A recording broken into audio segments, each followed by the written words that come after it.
ভাইরে ভাই, যেখানে যাই সেখানেই কিনা শুনি 5G ইন্টারনেট ফ্রি পাইছি, 5G ইন্টারনেট ফ্রি পাইছি। যারা ভাই এই 5 GB ইন্টারনেট ফ্রি পাওয়াতে লাফাচ্ছ তাদেরকে আমি কিছু কথা বলি, তোমরা সবাই মন দিয়ে শোনো। এই কথাগুলো কিন্তু আমার না, এই কথাগুলো আমার বন্ধু কেরামত আমাকে বলেছে। আমার বন্ধু কেরামত আমাকে ফোন দিয়ে বলে, বন্ধু আমার তো 20 GB ইন্টারনেট ছিল, বাট এখন আমি আমার ইন্টারনেট চেক দিয়ে দেখি মাত্র 5G ইন্টারনেট আছে। তখন আমি আমার বন্ধু কেরামতকে বলি, বন্ধু তোর 20 GB ওরা নিয়ে গেছে আর তোকে 5 GB ফ্রি দিয়েছে। আমার মুখে এই কথাটা শোনার পর আমার বন্ধু কেরামত অনেকটাই হতাশ হয়ে পড়ে যায়।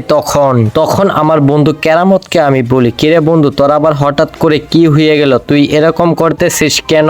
এই কথা বলার পর দেখি আমার বন্ধু কেরামত হঠাৎ করে মাটিতে চিত্তর হয়ে পড়ে যায়। আর তোমরা যারা 5G ইন্টারনেট ফ্রি পেয়ে বলতেছো ভাই আমি 5G ইন্টারনেট ফ্রি পাইছি, তারা তো অবশ্যই বুঝতে পারছো এই বিষয়টা আসলে কিরকম হয়েছে। সবশেষে আমি কুদ্দুস আলী একটা কথাই বলবো, তারা এই 5G ইন্টারনেট দেওয়ার নামে তারা যে কতগুলো ইন্টারনেট ডাকাতি করে নিয়ে গেল সেটা শুধু তারাই বুঝতে পারে, আর অন্য কেউ বুঝতে পারবে না।